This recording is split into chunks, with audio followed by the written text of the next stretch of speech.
વિદ્યાર્થી મિત્રો, અમારી યુટ્યુબ ચેનલ ટીચિંગ મેથ્સ એલજીએમમાં આપનું હાર્દિક સ્વાગત છે। જો મિત્રો તમે અમારી ચેનલમાં નવા હો તો ચેનલને સબસ્ક્રાઇબ કરવા વિનંતી, જેથી તમને જે નવી અપડેટ આવે છે તે અપડેટ મળતી રહે। વિદ્યાર્થી મિત્રો, આજે ધોરણ 8માં વિષય સામાજિક વિજ્ઞાનમાં ચેપ્ટર નંબર 6 સ્વાતંત્ર્ય ચળવળો ઈસવીસન 1870થી ઈસવીસન 1947 તે પાઠ આપેલ છે। તે પાઠમાં જે સ્વાધ્યાય આપેલ છે તે સ્વાધ્યાયનું સંપૂર્ણ સોલ્યુશન કરીશું। પ્રશ્ન 1, યોગ્ય શબ્દો વડે નીચેના વિધાનોની ખાલી જગ્યાઓ પૂરો। તેમાં 1, બારડોલી સત્યાગ્રહ બાદ વલ્લભભાઈ પટેલ ખાલી જગ્યા તરીકે ઓળખાયા। જવાબ આવશે સરદાર। 2, ગાંધીજીએ ડુંગળી ચોરનું બિરુદ ખાલી જગ્યાને આપ્યું। જવાબ આવશે મોહનલાલ પંડ્યા। 3, ચલો દિલ્હીનું સૂત્ર ખાલી જગ્યાએ આપ્યું। જવાબ આવશે સુભાષચંદ્ર બોઝ। પ્રશ્ન 2, નીચેના પ્રશ્નોના ઉત્તર 1-2 વાક્યોમાં આપો। તેમાં 1, મવાળવાદી નેતાઓમાં કયા કયા નેતાઓનો સમાવેશ થતો હતો? જવાબ, હિન્દી રાષ્ટ્રીય મહાસભાના મવાળવાદી નેતાઓમાં સુરેન્દ્રનાથ બેનર્જી, ગોપાલકૃષ્ણ ગોખલે, ફિરોઝશાહ મહેતા, વ્યોમચંદ્ર બેનર્જી, દાદાભાઈ નવરોજી, બદરુદ્દીન તૈયબજી, કે.ટી. તેલંગ, દીનશા વલછા વગેરે નેતાઓનો સમાવેશ થતો હતો।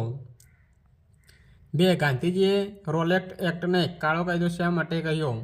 જવાબ, રોલેટ એક્ટ મુજબ કોઈપણ શંકાસ્પદ વ્યક્તિની ધરપકડ કરી શકાતી તેમજ તેના પર મુકદ્દમો ચલાવ્યા વિના દિવસો સુધી તેને જેલમાં પૂરી શકાતી। આથી ગાંધીજીએ રોલેટ એક્ટને કાળો કાયદો કહ્યો।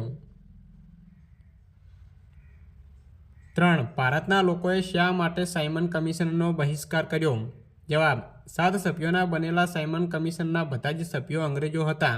તેમાં એક પણ ભારતીયને સ્થાન આપવામાં આવ્યું ન હોવાથી ભારતના લોકોએ સાયમન કમિશનનો બહિષ્કાર કર્યો। 4, ગાંધીજીએ અસહકાર આંદોલન શા માટે મોકૂફ રાખ્યું? અથવા કારણ આપો, ગાંધીજીએ અસહકારનું આંદોલન મોકૂફ રાખ્યું? જવાબ, ઈસવીસન 1922માં ઉત્તર પ્રદેશના ગોરખપુર જિલ્લાના ચૌરી ચૌરા ગામમાં ખેડૂતોના શાંત સરઘસ પર અંગ્રેજ પોલીસોએ ગોળીબાર કર્યો। તેથી ગુસ્સે થયેલા ગામ લોકોએ પોલીસ સ્ટેશન પર હુમલો કર્યો। તેમણે પોલીસ સ્ટેશનને આગ ચાંપી, તેમાં 22 જેટલા પોલીસો અવસાન પામ્યા। હિંસાના આ સમાચાર ગાંધીજીને મળતા તેમને ખૂબ દુઃખ થયું। ગાંધીજી અહિંસક સત્યાગ્રહમાં માનતા હતા, તેથી તેમણે અસહકારનું આંદોલન મોકૂફ રાખ્યું।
બે, ભારતમાં થયેલા ક્રાંતિકારી પ્રવૃત્તિઓનો ટૂંકમાં પરિચય આપો।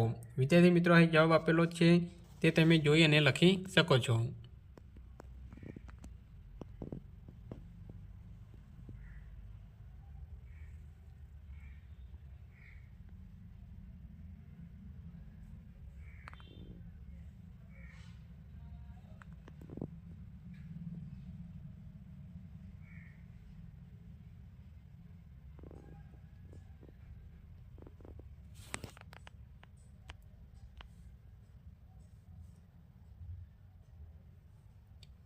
ત્રણ, દાંડી કૂચ વિશે ટૂંક નોટ લખો। વિદ્યાર્થી મિત્રો, અહીં જવાબ આપેલ છે।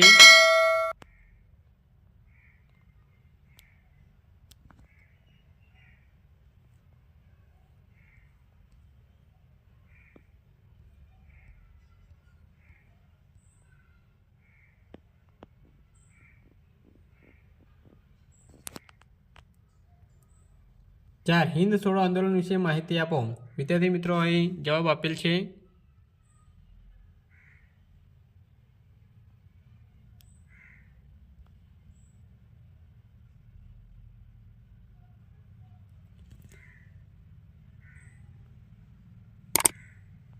વિદ્યાર્થી મિત્રો, અમારો વિડીયો સારો લાગ્યો તો લાઇક કરો, શેર કરો અને સબસ્ક્રાઈબ કરો.